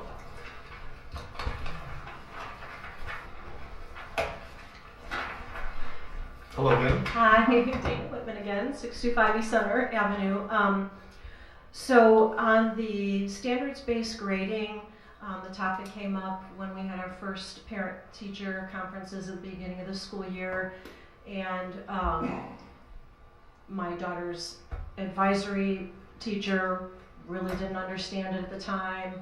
Teachers were implementing it in different ways, and there was a lot of confusion for the kids, for the parents.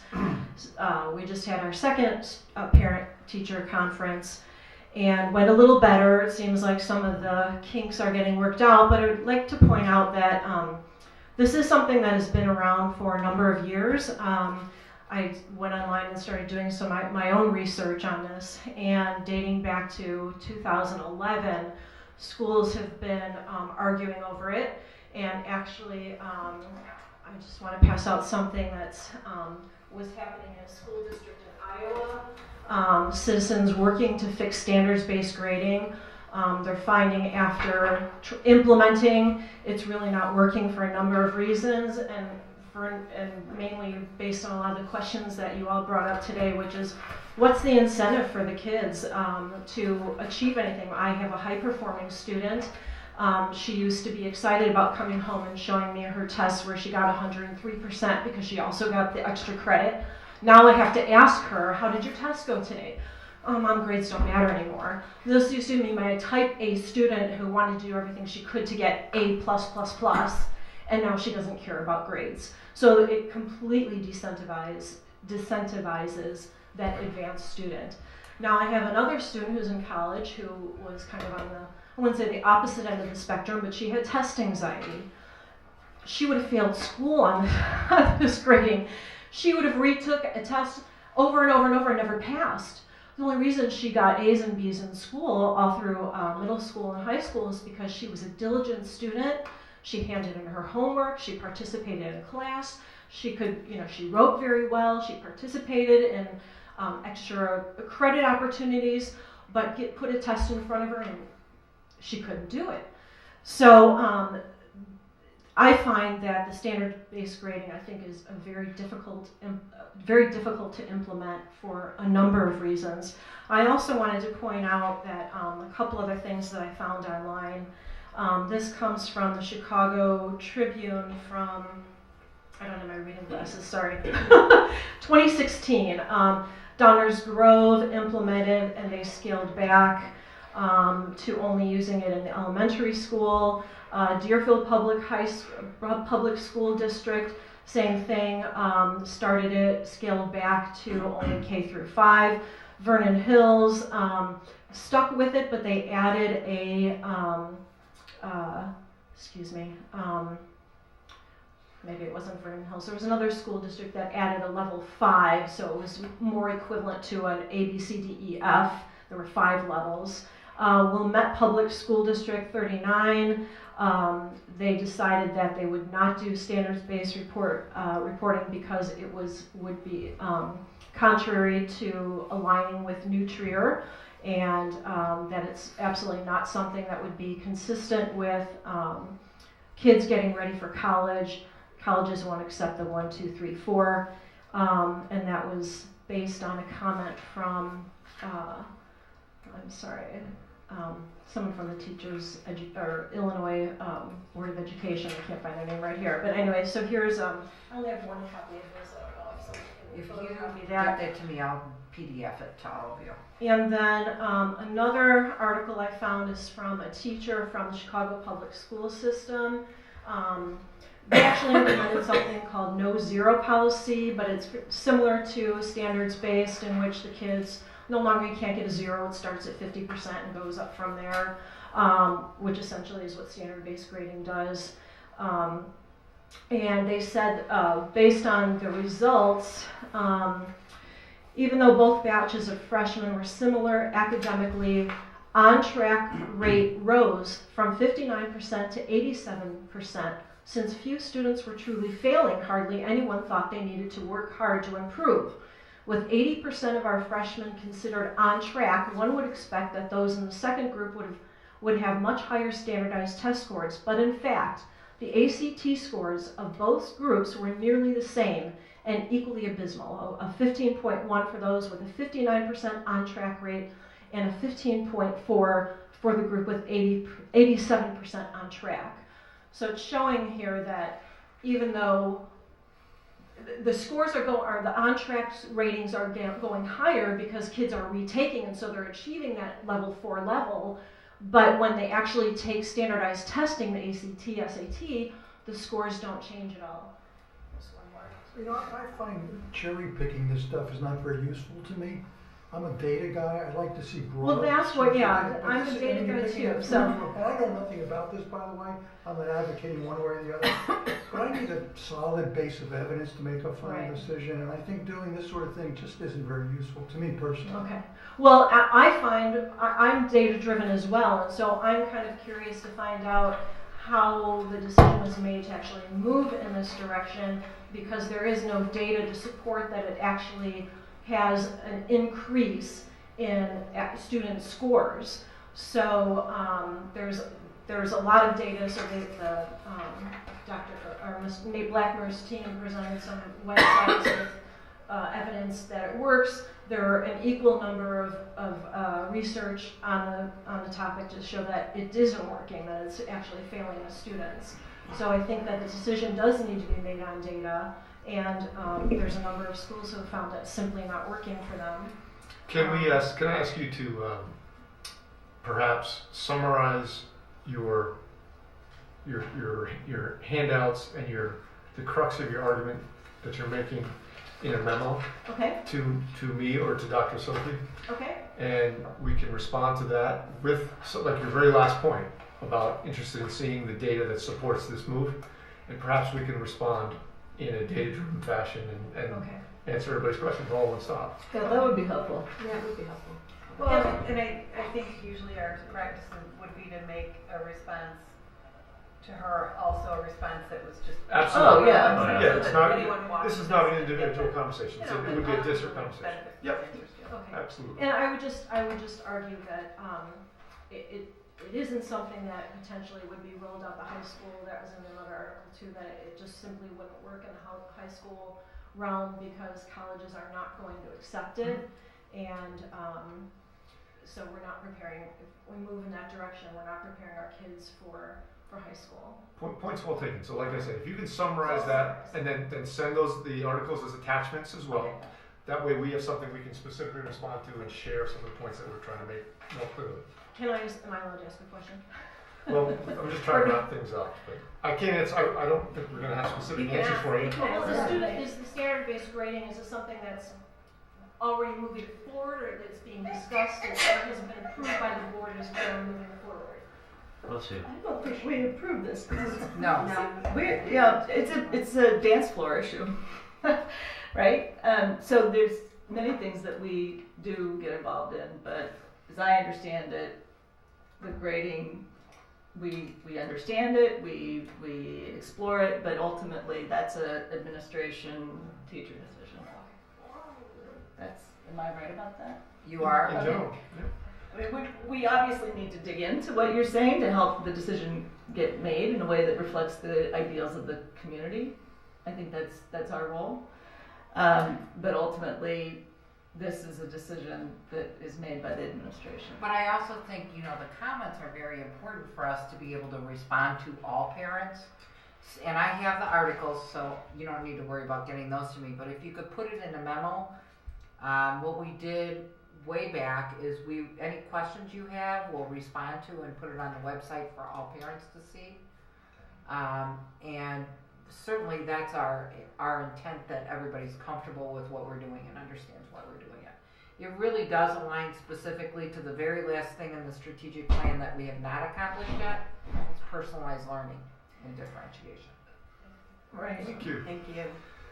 All right, that's about it for our subject matter tonight. And so, unless anybody else has something else they want to say. I just have one question. Is there any kind of hybrid thing they've come up with where you integrate the two? No. We asked that. That's one of the very first questions we asked. And the districts that have found to do hybrid have wound up going either full force standardized or going back to just traditional. They tried it. They tried it. So there is such a thing, just hasn't, you don't see it working. It just didn't work. It went one way or the other. Okay. May I have, at 8:55 p.m., may I have a motion to adjourn? So moved. Second. All in favor? Aye. Okay, we're adjourned. Thank you. Information. All right.